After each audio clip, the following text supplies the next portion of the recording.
বৈষম্যবিরোধী ছাত্র আন্দোলনে শহীদ মীর মাহফুজুর রহমান মুগ্ধ হত্যাকাণ্ডের ঘটনায় আন্তর্জাতিক অপরাধ ট্রাইব্যুনালে অভিযোগ দায়ের করেছে তার পরিবার।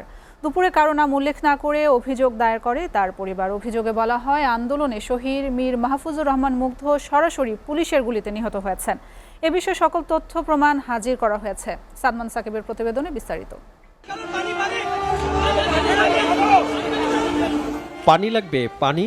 বৈষম্য বিরোধী ছাত্র আন্দোলনে ছাত্র জনতাকে পানি খাওয়ানোর উদ্দেশ্যে পানির কেজ নিয়ে উত্তরায় আন্দোলন স্থলে ঘোরাঘুরি করছিলেন মীর মাহফুজুর রহমান মুগ্ধ।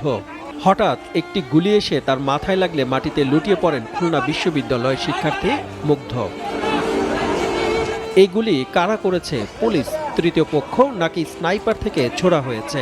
নিহতের 6 মাস পর এর তথ্য প্রমাণ হাজির করে আন্তর্জাতিক অপরাধ ট্রাইব্যুনালে অভিযোগ দায়ের করেছে মুগ্ধের পরিবার।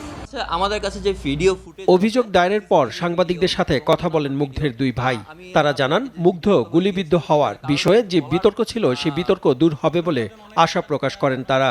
বলেন, আন্দোলনে পুলিশ গুলি করেন মুগ্ধকে।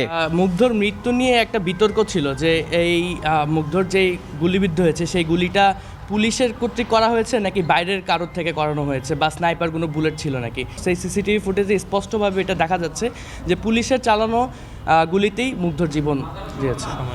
সাংবাদিকদের সাথে আলাপকালে মুগ্ধের বড় ভাই মীর মাহমুদুর রহমান দীপ্ত বলেন, নিহতের 6 মাসে হত্যাকাণ্ডের বিষয়ে যতটুকু প্রমাণ বের করা সম্ভব তা তার পরিবার নিজ উদ্যোগেই বের করেছে। সব ধরনের ভিডিও ফুটেজ, সিসিটিভি ক্যামেরার ফুটেজ সংগ্রহ করতে হয়েছে তাদের।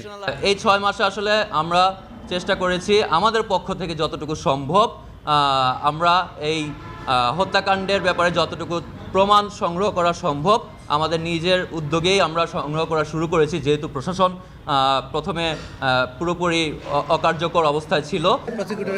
এদিকে জুলাই আগস্টের গণ অভ্যুত্থানের সময় বিভিন্ন ঘটনা সম্পর্কিত সব ডিজিটাল তথ্য সংরক্ষণ নিশ্চিত করতে ন্যাশনাল টেলিকমিউনিকেশন মনিটরিং সেন্টার ও বাংলাদেশ টেলিযোগাযোগ নিয়ন্ত্রণ কমিশনকে নির্দেশ দিয়েছে আন্তর্জাতিক অপরাধ ট্রাইব্যুনাল। পিটিশন মুভ করেছি। ট্রাইব্যুনালের চিফ প্রসিকিউটর তাজুল ইসলাম জানান, এনটিএমসি ও বিটিআরসি সহ আন্দোলনে গণহত্যা ও মানবতা বিরোধী অপরাধে মামলার তদন্তে দেশের সব মোবাইল অপারেটর ও ইন্টারনেট প্রোভাইডারদের প্রয়োজনীয় তথ্য দিয়ে প্রসিকিউশনকে সহায়তা করতে নির্দেশ দিয়েছেন ট্রাইব্যুনাল। জুলাই আগস্টের এই অভ্যুত্থান চলাকালীন সময়ে যে সমস্ত ঘটনাবলীর বিবরণ যেগুলো আমাদের এনটিএমসি এবং বিটিআরসির কাছে সংরক্ষিত আছে, যত ডাটা, এই সব ডাটা, এটা আপনারা জানেন যে একটা নির্দিষ্ট সময়ের পরে পরে অটোমেটিক্যালি ডিলিটেড হয়ে যায়। তো আদালত তাদেরকে নির্দেশ দিয়েছেন এই ডাটাগুলোকে আলাদাভাবে যেন প্রিজার্ভ করা হয়। ভবিষ্যতে জুলাই আগস্টের গণ অভ্যুত্থানের সময় তথ্যপত্র বিচারিক কাজে প্রয়োজন হতে পারে বলে জানান তিনি। এবং এনটিএমসি অর্থাৎ সাদমান সাকিব, এসিটিভি, ঢাকা।